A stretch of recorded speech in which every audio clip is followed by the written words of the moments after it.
ladies and gentlemen, to Fan Appreciation Month here on Reaction and Review. Tonight, guys, I'm taking a look at an animated film from 2009. That movie is First Squad, The Moment of Truth. Now, I do not know a lot about this movie. I really don't. I do happen to remember seeing a trailer for it, and I saw that trailer the same time I saw the trailer for Redline, and I loved Redline, so I'm hoping for this thing to be as good. As far as story goes, I know for a fact it's set in I know for a fact that it's set in Russia in 1942, and has to do with the German army bringing things such as like zombies and other such, like demonic forces with them as they're going into Russia. So now a psychic teenager has to resurrect Russian troops or something to that effect in order to fight the German, zombie hordes or something to that, or something to that, effect. It sounds kind of sort of interesting. I also know that the movie is only about an hour and 15. It's only about an hour and 15, so I'm not really expecting a really deep story here. I am at least expecting it to be halfway decent. And the only way I'm going to find out if this thing is halfway decent is if I shut up and I push play, and I'm going to do that right now. So, without further ado, it's time to kick back, relax, and check out First Squad, The Moment of Truth.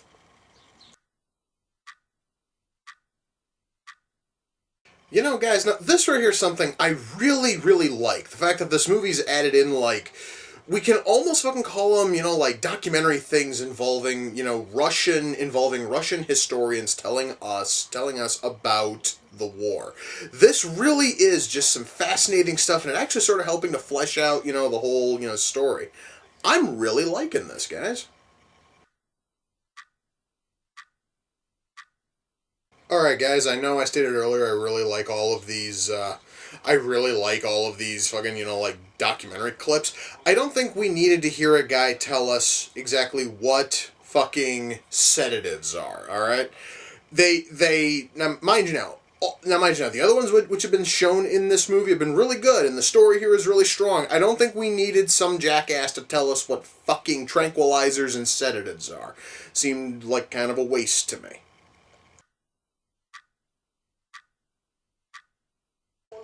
Guys, you would almost think that at the point in the film when our main character goes into the afterlife to try to find her friends, the film would kind of pick up a little bit, especially since, the afterlife is something kind of sort of unique and different. The movie has almost ground to a dead stop, and that's a bad sign.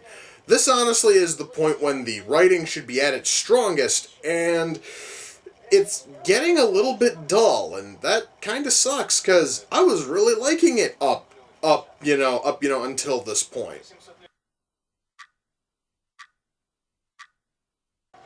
Alright guys, we are now up to the final, battle. I just kind of wish that the movie was still sort of interesting, but the big issue is that the whole thing has felt really rushed, and I do understand I'm going to go into more detail on that later, but I've kind of sort of lost the will to care at this, point. You know what I mean?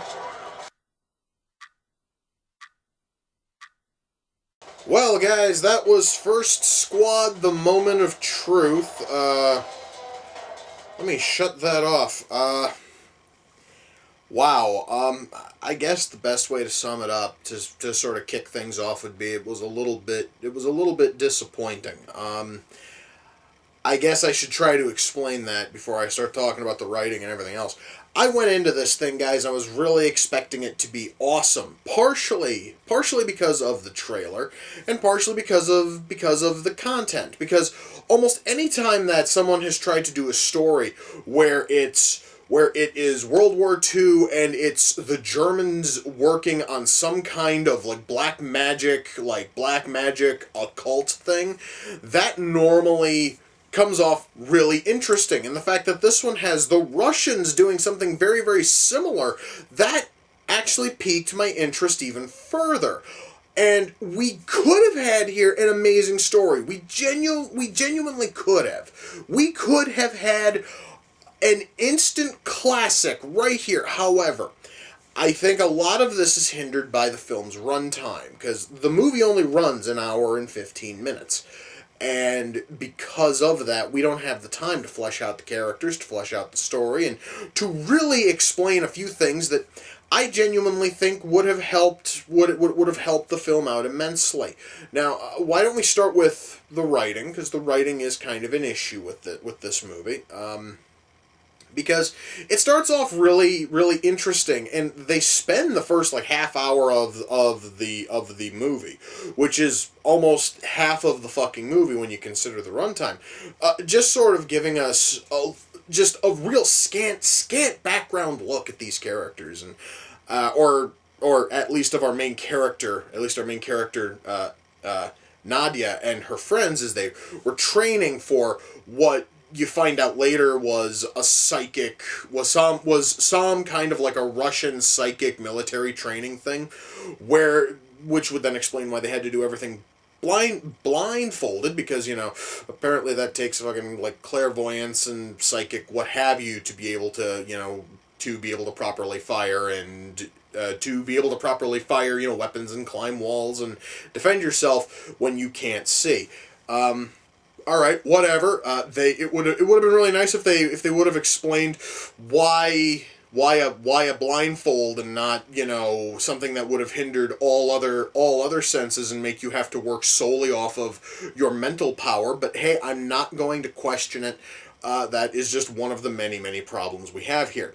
Now the whole movie stems on Nadia being horribly injured in a German fucking assault, and it leaves her with amnesia, which that all fucking by itself, I just kind of sort of wanted to write off this movie, because that is by far one of the laziest ways you can write anything, is your main character gets frickin' amnesia. No. I am not going to let it slide here, because I wouldn't let it slide in any other instance. It really cheapened the entire film that we see her we see her there, and then she's injured, and then she has no memory of anything for the rest of the film. And she's trying to find out about her parents and about her childhood and about all this other stuff. And really, all of that would have been really good to know about. However, it also would have been better if she also knew, you know, about it, instead of her having to beg people for answers. It felt really cheap, and it really kind of ruined, you know, the mood of the film for me. Now, the whole thing is really about her not only having to regain her memory, but also having to try to save, you know, Russia, as they are trying to hold back the Nazi forces. And apparently, and this is never properly explained, it all hinders on the life of one soldier. One low fucking ranked soldier. And if he dies, Russia is going to lose to Germany. Russia is going to be completely lost, and it will become part of the Axis forces. There's no real explanation as to why, outside of a German ghost is going to behead him with a sword, thus Germany wins. I would have loved a better fucking explanation than that, because, guys, they used a very similar plot and when I say similar plot, I mean the whole we have to save one person in order to not screw with history. They used a very similar plot in a friggin' episode of Star Trek in the 60s, and even they went out of their way to explain why that one random character who is running a soup kitchen, why her life matters so much, and how it could lead to, again, the Germans winning World fucking War II. I don't know why it is always just the life of one random person suddenly fucking leads to the Nazis win everything. It just seems to be a thing. Let's just play along. So anyway, we have the whole story hinging on her finding and saving this one character, and there is no there is no genuine reason given. Also the fact that her and her friends, outside of all being psychic fucking soldiers and what have you, that is all we have for depth, is that her and her four friends are all part of this psychic fucking military team, and all of them are teenagers, and she has fucking amnesia. That's it. That guys is it for our character depth, which means that I honestly could not find a reason to care about whether or not her four friends come back, because to me they had no fucking personality. They had no soul, which I guess makes sense because they are dead. Ha ha. Anyway, that guys is just sort of a problem across everything here, is that the characters are so shallow, and all of that could have been helped if the movie were made at least a half an hour longer. Just give us more time to actually flesh out and care about these characters and these situations and these settings, instead of just basically giving us this bare bones sparse thing that we were left with. Now, I also mentioned earlier documentary footage, where they basically have interviews from veterans and historians and everything else, and all of these are probably just actors posing as veterans and historians and what have you. And some of them are talking about just the war on a very, very realistic sense, and most of them will say, oh, no, we never ever bothered with psychics or ghosts or any of that crap. And then other people are going on into great, great detail about all of the top secret Russian tests to try to bring spirits over and cross over and talk to spirits and all this other fun stuff. And all of that is fine. However, the problem with that is that even though a lot of it is interesting, we then have the 45-second run of a guy talking about what fucking sedatives are and why they are used on hospital patients, which seemed completely out of nowhere. It led to nothing. And really, guys, and mind you, that one there is the only bad, interview segment, is the douchebag talking about what sedatives are. And the other ones are all really interesting. However, I also know that putting in those drags the film to an absolute dead stop, because they oftentimes were putting in these bits and it was cutting into the action, which then completely destroys the film's flow. Now, the good news is, at least on the Blu-ray and probably also on the DVD, there are two versions of the film: a long version and a short version. And the difference is that the long version is the one that has all of those interview segments. The problem is a whole lot of those interview segments are where they try to flesh out the film even more, which means that if you watch the short version, okay, yes, you aren't having things that are cutting into the action. However, though, your film then is even more shallow and kind of pointless. So honestly, guys, it is kind of sort of a double-edged sword. You either have more fucking, fleshing out, and it kind of sort of sacrifices flow, or you cut out all of that and you have a film that flows that flows perfectly but is ridiculously shallow.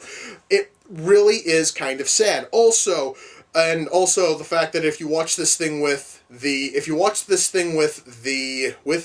English fucking dub, they didn't bother to subtitle or even friggin' dub over the interview segments. So you basically then are gonna have to have the subtitles on the whole time, and at that point you might as well then just kick it over to the fucking Russian audio and justify having to have the subtitles there. That honestly is kind of sort of an issue if you're going to watch the long version of this. Now, I guys have banged on about writing plenty, and the short version on writing is this movie should have by all rights been at least a half an hour longer, simply to flesh out the characters and the setting and the plot and everything else. So we have that. The acting though here is really good, and I am saying that having having very, very little prior fucking experience listening to Russian, actors. And I will say that a couple of lines, which by all rights should probably have had a little bit more impact, really sounded kind of sort of, monotone and a little bit, like monotone and calm. I also am able to write off that because the character was underneath sedatives. I know this because we had that fucking interview that explained what sedatives are. I swear, guys, that was still the dumbest fucking thing they could have put in the goddamn movie. It really bothers me a little bit. Anyway, the acting though here is solid, and for the short time that I listened to the English dub before fucking giving up and just kicking over to the Russian audio to justify having the subtitles on, the English voice acting was pretty good. So honestly, guys, if you are watching the short version of this and you wanna listen to it with the English dub, it should be just fine. Animation here is absolutely beautiful. Characters here look fucking amazing. Just everything here, guys, in terms of, art style and color is awesome. The sound mix here is really, really solid. Ultimately, guys, it's really difficult for me to easily recommend this. However, it also is really hard for me to tell people to completely pass on it. I'm going to have to just sum it up as fucking thus.